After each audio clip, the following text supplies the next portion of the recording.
Исәнмесез, эфирда яңалыклар чыгарылышы, студияда Лилия Гатина олғатыба кайбер темалар турында.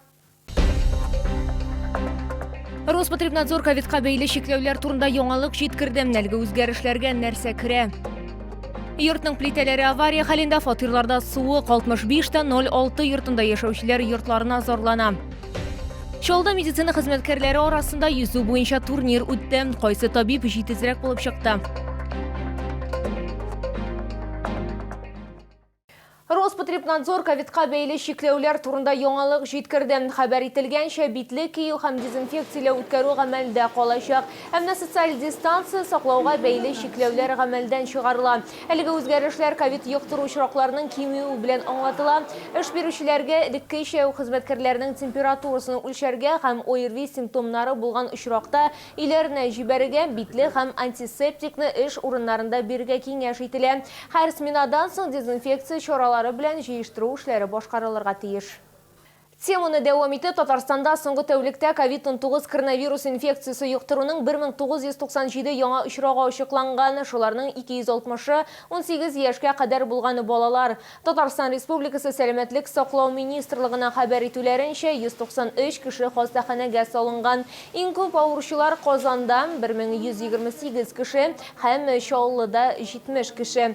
Шулай итеп, 2 мартка Татарстан буенча коронавирус белән авыруның барлыгы 119,389 очрагы билгеле, аларның 86,726-сы терелгән, 3433-е узган тәүлектә. Йортның плитәләре авария хәлендә, фатирларда суы хәлеге проблема белән безнең редакцияга 65-06 йортында яшәүчеләр мөрәҗәгать итте. Алар өйдә торырга куркуларын төзүчегә мөрәҗәгать итүләре нәтиҗәсез булуын белдерә. 65-06 йортының проблемалы булуын билгеләп үтәргә кирәк. Төзүче оешманың банкротка чыгуы аркасында 2014 елда объектны төзү туктатыла. Аны башка компания төзеп бетерә. Проблеманы хәбәрчебез ачыкларга тырышты. Адил Хамрабаев 65-06 йортында фатирын социаль ипотека программасы буенча ала. Ул Чаллыда шифаханәдә табиб-терапевт булып эшли. Күптән түгел ир фатирында ремонт башлый һәм стеналардагы ярыкларны күрә. Ваннада исә түшәмдә бөтенләй плитәдәге бетонның бер өлеше куелып төште, ди ул. Вот до сих пор ждем. 8 февраля письмо записали, пока ответа нету. Даже обращались в прокуратуру, пока ждем. Будем надеяться, что они сделают нам ремонт. А вот вы опасаетесь как-то жить вообще в этом? Да, конечно. У нас, тем более у меня маленькие дети, поэтому желательно я хочу, чтобы они сделали качественно, красиво и в ближайший срок. Хезмәт күрсәтүче оешма йортка комплекслы тикшерү үткәрү өчен экспертлар яллаган. Нәтиҗәдә күп катлы йортның эчке һәм тышкы стеналары арасында җылыту материаллары булмавы һәм һава калуы ачыклана. Анда салкын һава туплана, фатирның почмаклары ышый, конденсант барлыкка килә. Бу исә күгәре китереп чыгарга мөмкин, ди белгечләр. 23 февраля мы направили письмо в прокуратуру с просьбой принудить строителей дать официальный внятный ответ на то, как будет устраняться эта проблема. Ответа от прокуратуры тоже нет. Исполком отписал то, что наше обращение направлено также строителям. Билгеләп үтәргә кирәк, 65-нче микрорайонда торак йортлар төзү белән баштан фонд компаниясе шөгыльләнгән. 2014 елда төзүче компаниянең банкротка чыгуы сәбәпле объект төзелеше туктатыла. Соңра күп катлы йортны төзү белән башка подрядчылар шөгыльләнә. Бердә яшәүчеләр проблеманы чишүдән ярдәм итүне сорый. Без төзүчегә рәсми сорау җибәрдек, әлегә җавап алынмады. Лилия Гатина, Руслан Бикмухаметов, Ленар Султанов, яңалыклар. Чаллының православие җәмәгатьчелеге Луганск һәм Донецк халык республикаларынан мәҗбүри күченүчеләр өчен әйберләр җыюны игълан итте. Шәһәр халкы әйберләрне Боровецкий һәм Орловка чиркәүләренә, шулай ук Георгий Победоносец храмына китерә ала. Тулырак хәбәрчебез материалында. Татарстан гыйбадәтханәләрендә Донецк һәм Луганск халык республикаларынан мәҗбүри күченүчеләр өчен әйберләр җыю турында игълан иттеләр. Кием салым, аяк киеме, азык-төлек продуктлары китергә була. Я прошу горожан, неравнодушных горожан нашего города оказать посильную помощь средствами гигиены, постельное белье, полотенце, одежда для детей, для взрослых людей. Дети от нуля есть, да, даже которые родились вот в эти недели. Нужны памперсы, средства гигиены для детей, для взрослых. Шәһәр халкы әйберләрне Боровецкий һәм Орловка чиркәүләренә шулай ук Георгий Победоносец храмына китерә ала. Кием салым һәм аяк киеме яңа булырга тиеш. Шулай ук балалар өчен уенчыклар, бер тапкыр кулланыла торган савыт-саба һәм көн күреш приборлары, чәйнекләр, утюглар, микродулкынлы мичләр, суыткычлар хуплана. Әйтергә кирәк, Боровец чиркәвендә мохтаҗ булган барлык шәһәрдәшләргә ярдәм күрсәтелә. Мөселманнарга килгәндә дин кардәшләр дә шулай ук мәчетләргә юл тоталар. Шушы көннәрдә Нур Ихлас мәчетендә дөньяларыбыз тыныч булсын өчен дугалар укылды. Исегезгә төшерәбез, дугалар кылуны сорап барлык иман мөхтәсибләргә Татарстан мөфтие Камил хәзрәт Семигуллин мөрәҗәгать итте. Шулай ук хезмәтләр Чаллы православие храмнарында да бара. Лилия Гатина, Айдар Мусин, яңалыклар. Әгәр сезне берәр проблема борчыса яки шатлыклы хәбәр җиткерәсегез килсә, безнең редакциянең кайнар элемтә телефонына шалтыратыгыз 51-31-31 номеры тәүлек буена эшли. Кызыксынган яки борчыган сорауларыгызны WhatsApp хезмәтенә дә юллый аласыз. Фотосурәтләрегезне һәм видеоларыгызны 8-939-311-31-31 телефоны буенча көтеп калабыз. Безнең хәбәрчеләребез сезнең белән элемтәгә кереп проблемагызны хәл итәргә булышыр.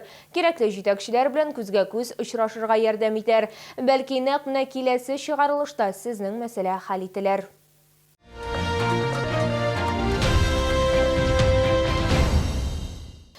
Шәһәрдә башкарма комитеты җитәкчесе вазифасына гаризалар кабул итү башланды. Шәһәр башкарма комитеты җитәкчесе вазифасына кандидатның муниципаль хезмәт стажы кимендә 2 ел яисә белгечлек буенча 4 елдан да ким булмаска мәҗбүри эш стажы булырга тиеш. Башка таләпләр арасында югары белем, дәүләт телен, законнарны белү мөһим. Эш көне нормага салынмаган, вазифага дәгъва кылучылар хезмәт вакытының 30%-ка командировкаларда үткәрергә мөмкин. Гаризалар 22 мартка кадәр кабул ителә. Конкурс 23 мартка билгеләнгән. Исегезгә төшерәбез, хәзерге вакытта сити-менеджер Фәрит Салаховның вәкаләтле вакыты март аенда чыга. Зельфин спорт сәламәтләндерү комплексында шәһәрнең медицина хезмәткәрләре арасында йөзү буенча турнир үтте. Спорт чарасы сәламәтлек 2022 спартакиадасы кысаларында оештырылды. Кайсы табиб җитезрәк булып чыкты? Бу хакта хәбәрчебез ачыклады. Короткий свисток. Вы начинаете плыть. Ирек Шарипов табиб-хирург, кулашыгыч медицина ярдәме күрсәтү хастаханәсендә эшли. Һәр вакыт эш белән мәшгуль булуга карамастан, ул һәр вакыт спорт өчен вакыт табарга тырыша. Сәламәт тәндә сәламәт рух аның девизы булып тора. Плаваю я уже давно. Плавать мне нравится, потому что это полезно. Рассчитываю только на победу. Пообщаться с друзьями и только победа. Ярышлар ир-атлар һәм хатын-кызлар арасында үтте. Ветераннар өчен госпитальне исә 20 еллык стажга ия булган табиб-невролог Светлана Артемьева тәкъдим итте. Любительски плавать, заниматься очень полезно и для формирования правильной функции опорно-двигательного аппарата, для нервной системы. Поэтому как врач я рекомендую заниматься плаванием. Спорт чарасы сәламәтлек 2022 спартакиадасы кысаларында үткәрелә. Анда шәһәрнең барлык медицина учреждениялары катнаша. Спортчылар үз көчләрен шәхси зачетта сыный алды. Йөзү дистанциясе ирекле стильдә 50 метрны тәшкил итә. Бүген без Чаллы шәһәренең медицина хезмәткәрләренең йөзү буенча ярышын уздырабыз. Монда бөтен медицина хезмәткәрләре катнаша дип әйтергә була. Кемнәр йөзәргә ярата. Һәр учреждениедан 2 кеше. Аларны йөзгәннән соң кем нинди вакыт күрсәтә, ул вакытка карап без җыябыз Чаллы командасын Казанда республика күләмендә соревнованиедә катнашыр өчен.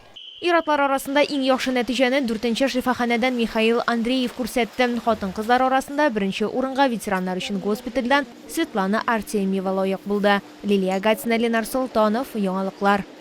Бу сезгә җиткерәсе соңгы мәгълүматыбыз иде. Мин Лилия Гатин сезнең белән сау булашам. Исән-имин булыгыз.